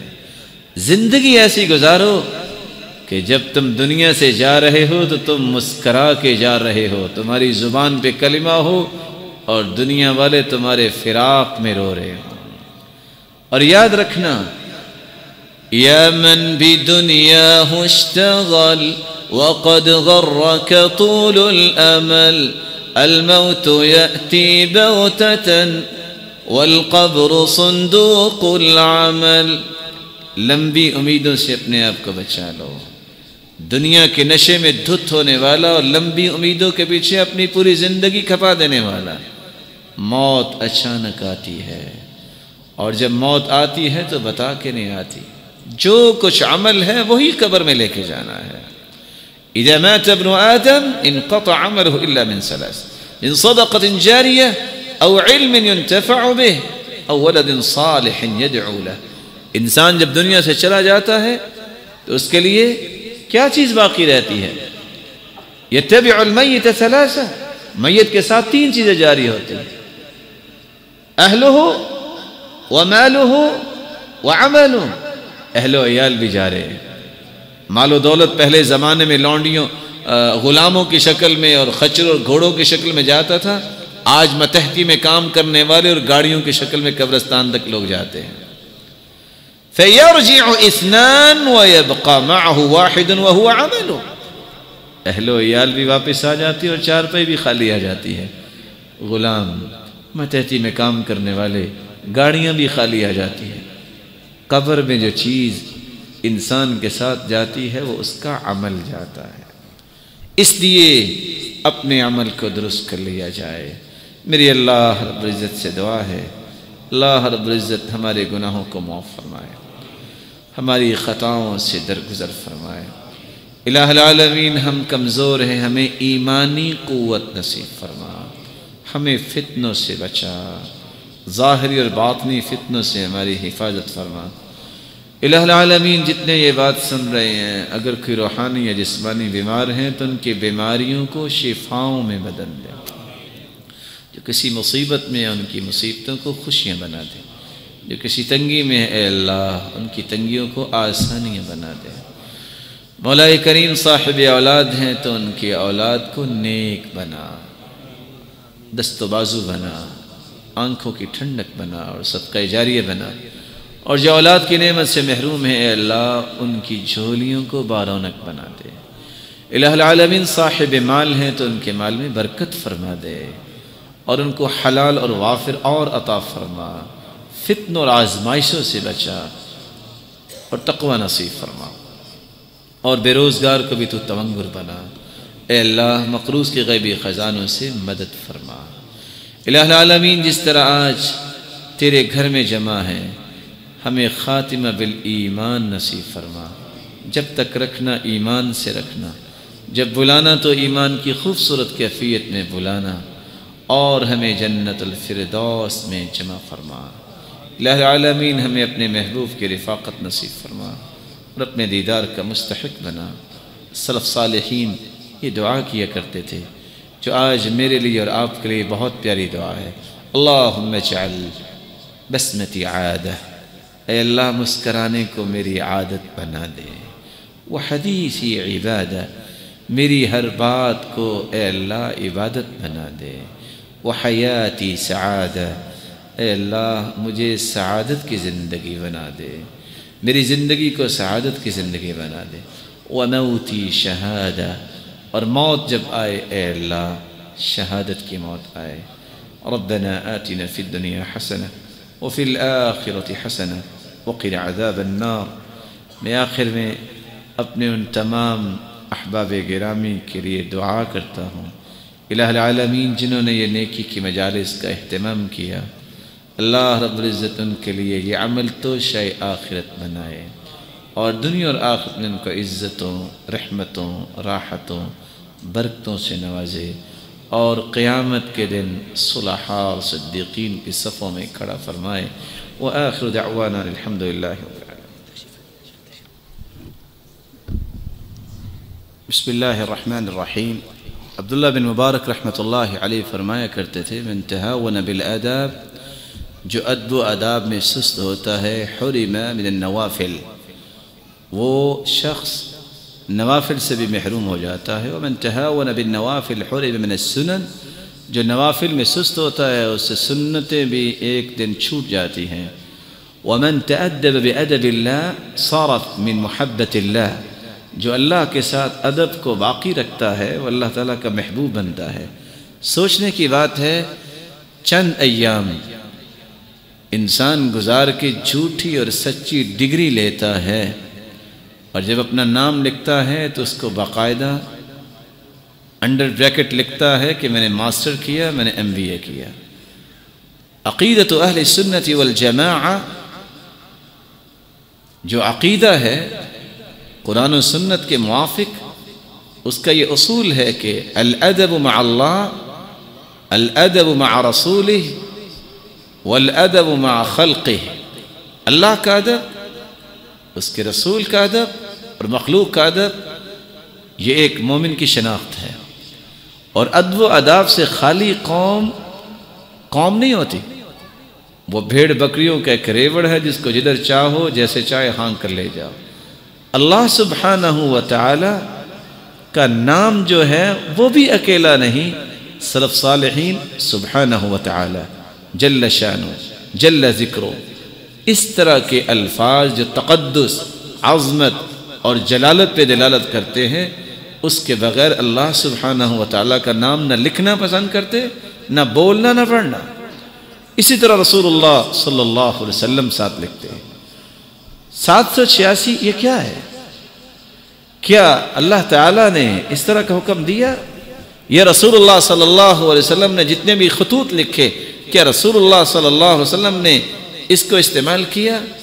اسی طرح رسول اللہ صلی اللہ علیہ وسلم کا نام لکھا جاتا ہے، لوگ سواد لکھ دیتے ہیں یا سلام لکھ دیتے ہیں. ابخل الناس من ذکرت عنده فلم يصلي علی، سب سے بڑا بخیل وہ ہے جس کے سامنے میرا نام لیا جائے اور درود نہ پڑھے. کیا کبھی اپنے نام کے سامنے بھی اس طرح لکھا ہم نے؟ سابقے اور لاحقے کتنے لکھتے ہیں.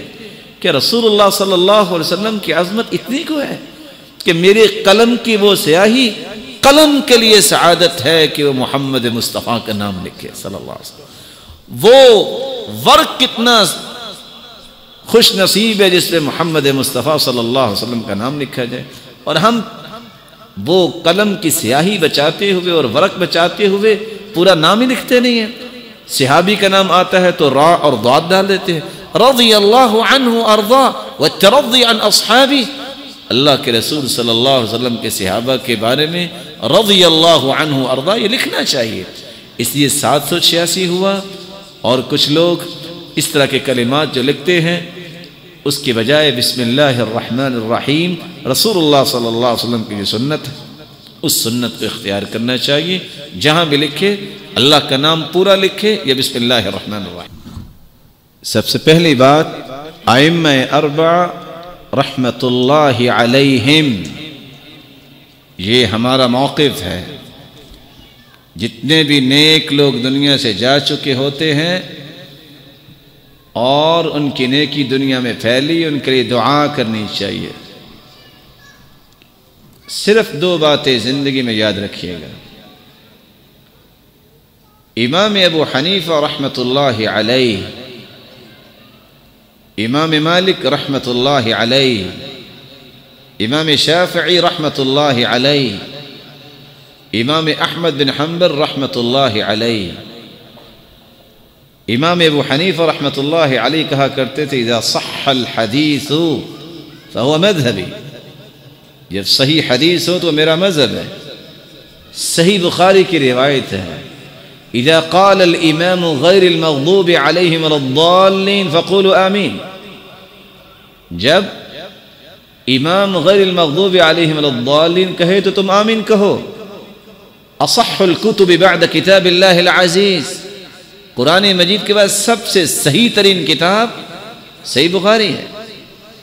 وَكَانَ إِذَا كَبَّرَ لِلصَّلَاةِ كَانَ إِذَا قَامَ إِلَى الصَّلَاةِ كَبَّرَ وَرَفَعَ يَدَيْهِ حَذْوَ مَنْكِبَيْهِ.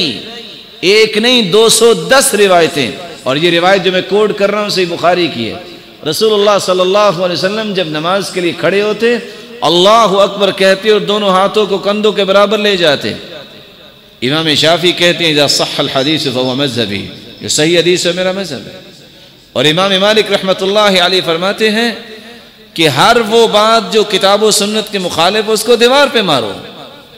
اور امام احمد بن حنبل رحمت اللہ علیہ نے تو بات ہی ختم کر دی اذا قلت قولا يخالف سنت رسول اللہ صلی اللہ علیہ وسلم فاعلم ان عقلی قد ذهب.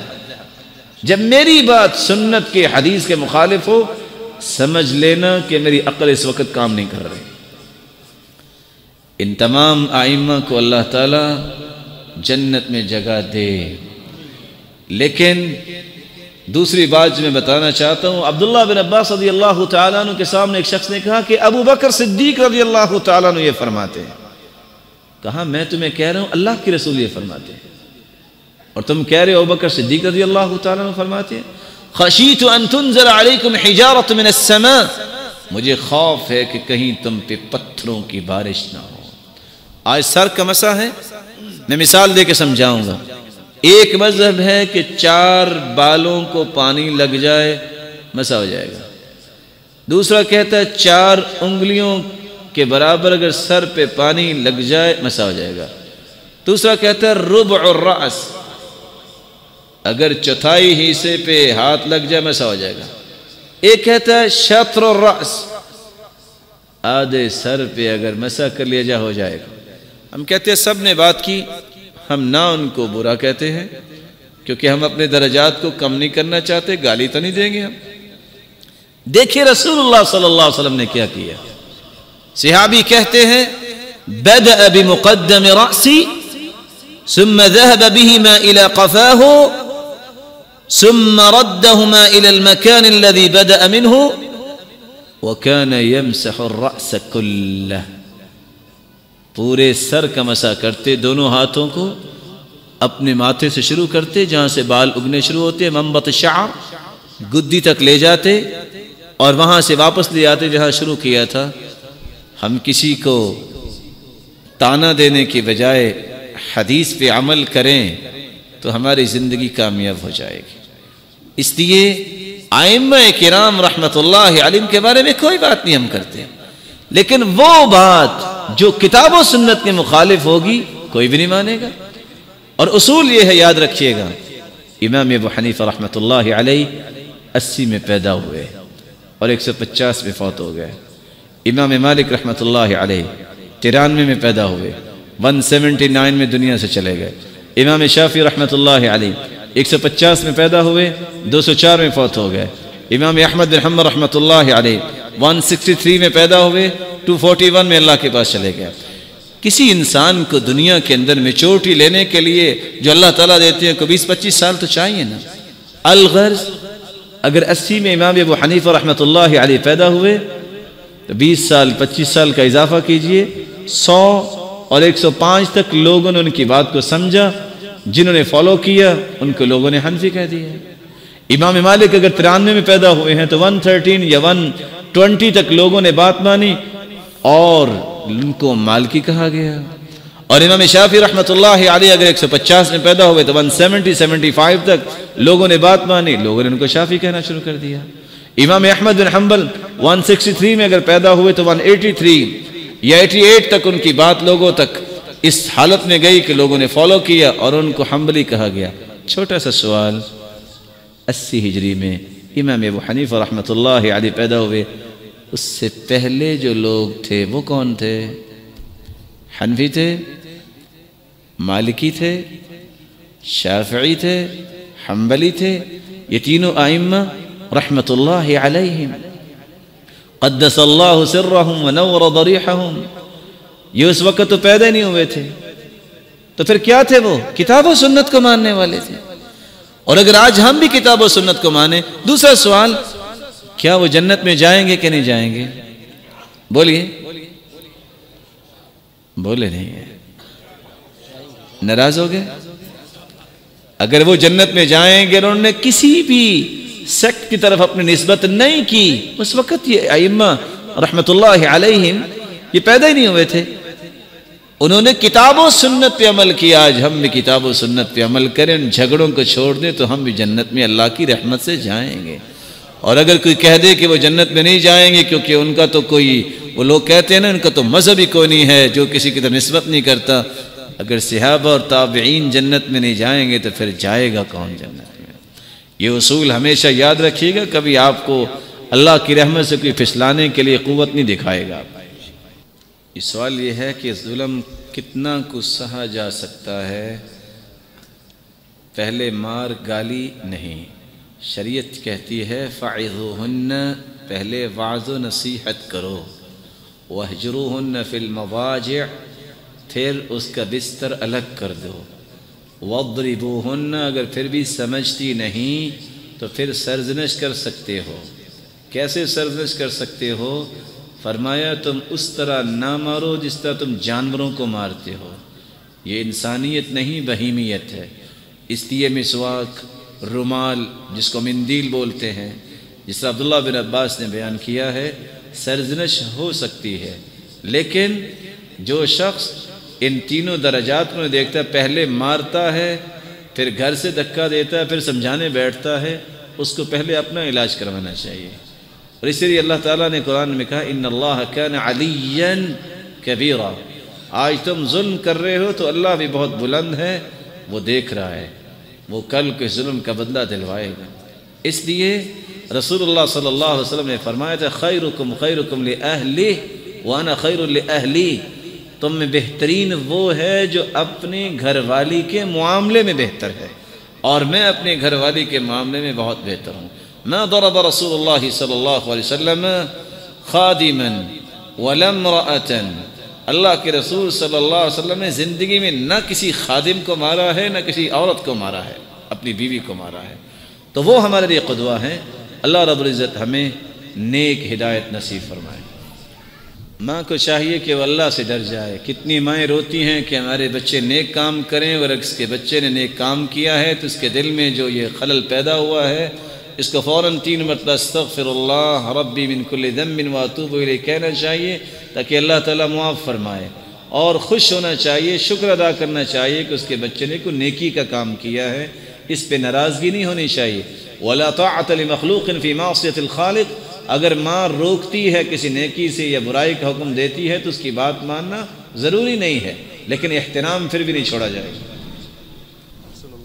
رسول اللہ صلی اللہ علیہ وسلم نے فرمایا الرؤیا الصالح من اللہ والرؤیا السوء من الشیطان، نیک خواب اللہ کی طرف سے ہوتے ہیں اور برے خواب شیطان کی طرف سے۔ اور تیسری بات اضغاث احلام، بسا اوقات انسان دن میں کچھ سوچتا ہے، وہی تخیلات رات کو عود کراتے ہیں۔ اس لیے اگر اچھا خواب ہو تو وہ بھی کسی کو نہ بتائے الا علی عالم او ناصح، کسی عالم ربانی کو اور جو صحیح نصیحت کرنے والا ہے۔ اور برا خواب آئے تو سب سے پہلا کام یہ کرے کہ اٹھ کے بائیں طرف منہ کر کے 3 مرتبہ تذکارے اور اعوذ باللہ من الشیطان الرجیم پڑھے اور صدقہ دے، تاکہ اللہ تعالیٰ ہر قسم کی برائی سے بچائے۔ رہا خواب تو اس کے بارے میں میرے پاس کوئی علم نہیں کہ اس کا مفہوم کیا ہے، میں دعا یہ کرتا ہوں کہ اللہ تعالیٰ اس بہن کے لیے خیر فرمائے۔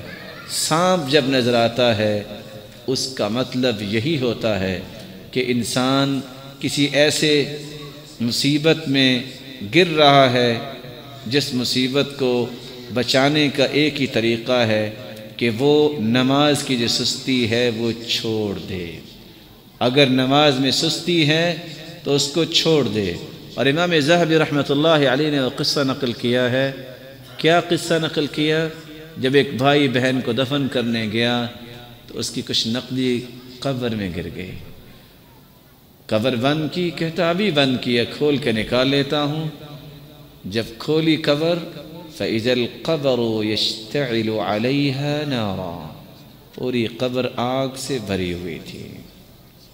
فَفَزِعَ الرَّجُلُ إِلَى بَيْتِهِ، وہ شخص بھاگا اپنے گھر کی طرف، کہتا یا امّا اخبرینی ماذا تفعل اختی، بتاؤ میری بہن کیا کرتی تھی؟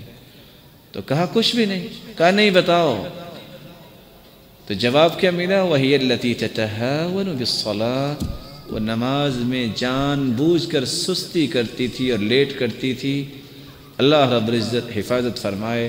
اور اگر پابندی ہے تو الحمدللہ اللہ کا شکر کرے، اور اگر کسی قسم کی سستی ہے تو وہ دور کرنی چاہیے۔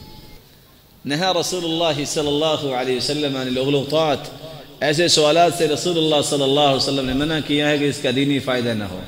اگر ذکر کیا گیا ہے تو کیا نقصان ہوا ہے؟ ابلیس، 5 لفظ ہیں، 50 نیکیاں مل گئی ہیں۔ اللہ تعالیٰ نے اس کا تذکرہ کیا ہے، لا يسأل عما يفعل وهم يسألون، اللہ تعالیٰ نے جو بھی کیا ہے اس کے بارے میں پوچھا نہیں جا سکتا۔ اس لیے سوال، حسن السؤال نصف الجواب، اچھا سوال آدھا جواب ہوتا ہے۔ والسائل تعنتا لا يستحق الجواب، اور امام نووی فرماتے ہیں جو کسی کے علمی پیمائش کرنے کے لیے سوال کیا جائے اس کا جواب ضروری نہیں ہوتا۔ اس لیے کچھ لوگ سوال کرتے ہیں آدم کا نکاح کس نے پڑھایا؟ ابھی تمہیں شک ہو گیا؟ کچھ لوگ پوچھتے ہیں اچھا جی پھر وہ زلیخا کی شادی ہو گئی تھی بلا یوسف کے ساتھ؟ اگر ہو گئی تھی تو پھر آپ کو کیا فائدہ؟ آپ نے کوئی ولیمہ کھانے جانا ہے؟ امام شعبی رحمۃ اللہ علیہ سے کسی نے پوچھا اچھا یہ بتاؤ ابلیس کی بیوی کا نام کیا ہے؟ تو وہ بڑے عقل مند تھے، کہنے لگے ذاک عرس ما شہدت، اصل میں نکاح میں حاضر نہیں ہو سکا۔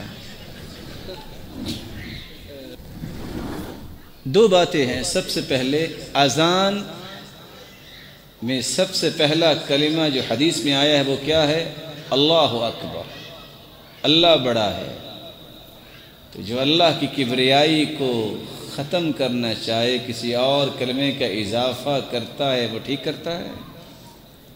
سوچیے، اللہ اکبر، اللہ بڑا، یہی تو اذان ہے کہ اللہ کی کبریائی کا اعلان ہے۔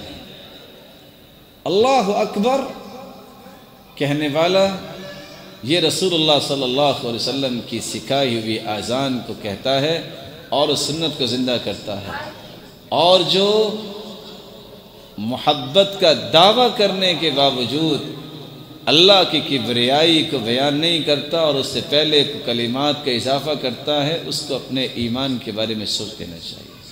اور قرآن یہ کہتا ہے فَلَا وَرَبِّكَ لَا يُؤْمِنُونَ حَتَّى يُحَكِّمُوكَ فِي مَا شَجَرَ بَيْنَهُمْ، اے میرے پیارے پیغمبر جب تک تیری بات کو حتمی بات نہ مان لیں یہ مومن ہی نہیں ہے۔ پوری زندگی اللہ کے رسول نے اذان کہلوائی ہے تو کیسے کہلوائی ہے؟ بولیں اللہ اکبر، تو پھر کس کی بات مانی جائے گی؟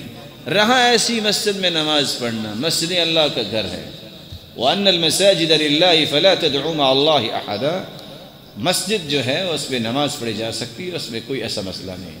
رہا اس شخص کو نصیحت کرنی چاہیے یہ اللہ سے ڈر جائے، اللہ کی کبریائی کو ختم نہ کرے، اور نہ ہی رسول اللہ صلی اللہ علیہ وسلم نے نماز کے بعد کوئی ایسی بات سکھائی ہے، بلکہ آپ اللہ اکبر، استغفر اللہ استغفر اللہ، اللہم انت السلام ومنک السلام، 3 مرتبہ استغفار کے بعد جو اذکار بتائے ہیں وہ اذکار کرنے چاہیے۔ والملائکۃ یصلون علی احدکم ما دام فی مجلسہ الذی صلی فیہ، تقول الملائکہ اللہم اغفر لہ اللہم ارحم اللہم تب علیہ۔ جو نماز پڑھنے کے بعد اپنی جگہ پہ بیٹھا رہتا ہے جہاں نماز پڑھی ہے اور اللہ کا ذکر کرتا ہے جو رسول اللہ صلی اللہ علیہ وسلم نے کیا، تو فرشتے 3 دعائیں کرتے ہیں، اللہم اغفر لہ، اے اللہ اس کو بخش دے، اللہم ارحم، اے اللہ اس پہ رحمت فرما، اللہم تب علیہ، اے اللہ اس کی توبہ کو قبول فرما، ما لم یؤذی وما لم یحدث، جب تک وہ بے وضو نہیں ہوتا یا کسی کو تکلیف نہیں دیتا اور فرشتوں کی دعاؤں کا مستحق بنا رہتا ہے۔ آئندہ جمعہ بعد نماز عشاء اسی مسجد میں امیر اور حاکم کی اطاعت کے موضوع پر قرآن و سنت کی روشنی میں درس ہوگا۔ میرے انتہائی محترم بھائی فضیلت الشیخ معاذ احمد انشاءاللہ یہ درس دیں گے۔ اللہ رب العزت ہمیں توفیق عطا فرمائے۔ یہ بہت ہی ایک مہم موضوع ہے جو اس وقت دنیا میں فتنہ بنا ہوا ہے اور جگہ جگہ پہ امت پریشان ہے۔ اس موضوع کی اہمیت کی بنیاد پہ اور اس کے بارے میں قرآن و سنت کی روشنی دینے کے لیے آپ بھائی وقت نکالیں۔ اللہ تعالیٰ آپ کو سلامت رکھے۔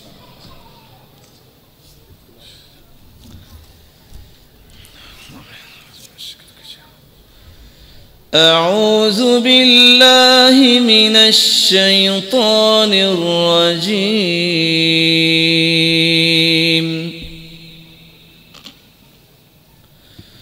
بسم اللہ الرحمن الرحیم،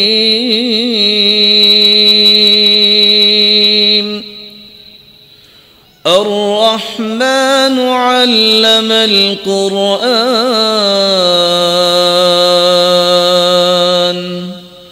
خلق الإنسان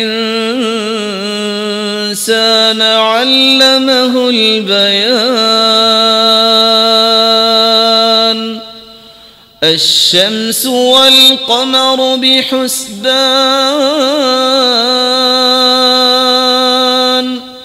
والنجم والشجر يسجدان، والسماء رفعها ووضع الميزان، ألا تطغوا في الميزان، وأقيموا الوزن بالقسط ولا تخسروا الميزان، والأرض وضعها للأنام فيها فاكهة والنخل ذات الأكمام والحب ذو العصف والريحان فبأي آلاء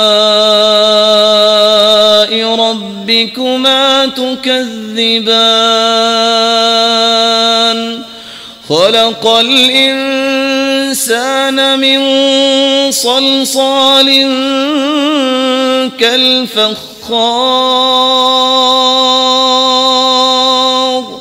وخلق الجان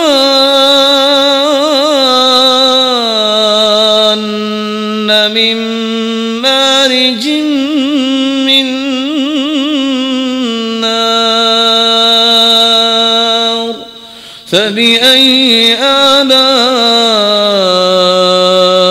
ربكما تكذبان رب المشرقين ورب المغربين فبأي آلاء ربكما تكذبان مرج البحرين يلتقيان بينهما برزخ لا يبغيان فبأي آلاء ربكما تكذبان يخرج منهما اللؤلؤ والمرجان فبأي آلاء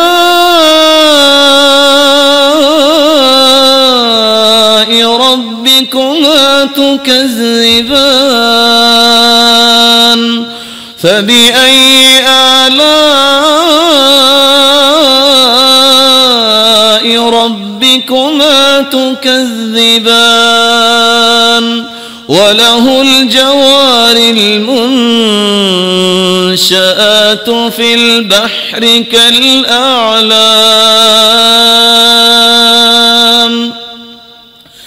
فبأي آلاء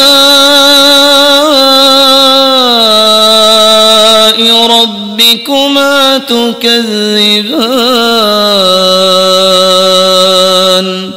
كل من عليها فان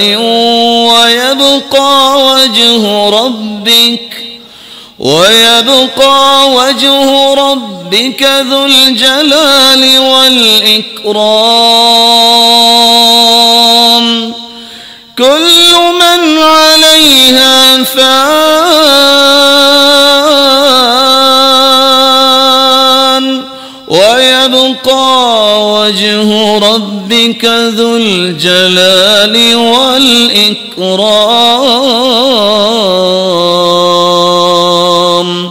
فبأي آلاء